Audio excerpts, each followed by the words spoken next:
Well, in the past several months, a number of issues, specifically the Blucher Park ordinance, shined a spotlight on the city's homeless problem. And over the next few weeks, we're going to be presenting a series of stories to help you better understand the issues here at home. But to start, you need to know the scope of the problem. Every year, the city takes what's called a point-in-time count for one day in January. They survey as many homeless people as they can find.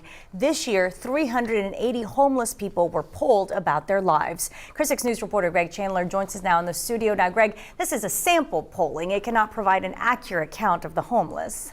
Katya, there's really no way to ever get an accurate count. And while those point-in-time counts have gone down in the last couple of years, that doesn't mean we have fewer homeless.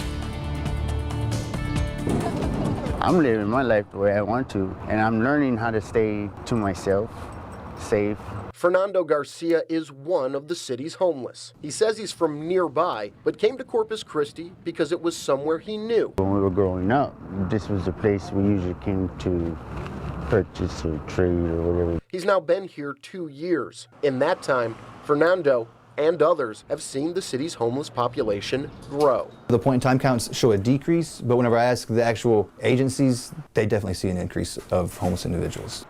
As a Salvation Army case manager, Kyle Knutson has a first-hand knowledge of Corpus Christi's homeless problem. He's also president of the city's Homeless Issues Partnership, a coalition of agencies, businesses, and individuals committed to solving Corpus Christi's homeless issues. Every year, the HIP board does the point-in-time count as required by the Texas Homeless Network. In 2015, they counted 658 people. That number dropped to 579 in 2016, but went back up to 611 in 2017. But since then, a steady decline from 424 in 2018 to 380 in 2019. But Knutson says those numbers merely scratch the surface. From 8/31/18 to 9/30/19, we've had 1,175 individuals come through our coordinated entry, meaning that they were seeking services. Now, these aren't counting the individuals that may not be seeking services. People like Fernando. The city's official 2015 homeless survey estimated people not looking for help made up about 7% of the homeless population. But for those that do want help,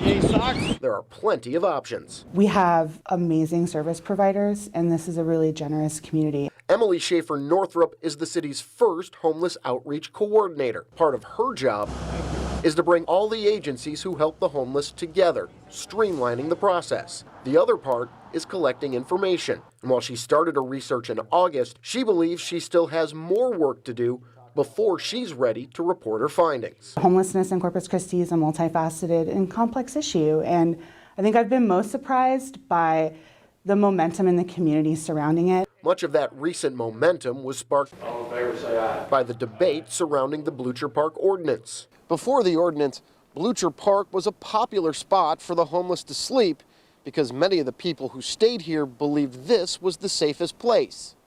But if so many homeless people are seeking services, why are so many forced to sleep outside? It's a question of space. Knutson estimates there are only 400 to 500 beds available on any given night. That's less than half of the homeless people he knows about. So what happens to the rest? I have enough consideration how I feel to put myself somewhere at least safer to sleep. Even though the homeless were kicked out of Blucher Park, several other downtown spots are still popular. Knutson says that's because staying downtown keeps the homeless close to help. And the reason why they're downtown, this is where all the resources are at. This is where the feedings go on. Many of those agencies are coincidentally near City Hall. Many hope that with the city's leadership, the homeless problem can be solved. But Northrop warns that simply putting the city in charge isn't nearly enough. The city's not going to solve this problem by itself. It's going to take city leadership and community partners coming together to find creative and collaborative ways to address the issue.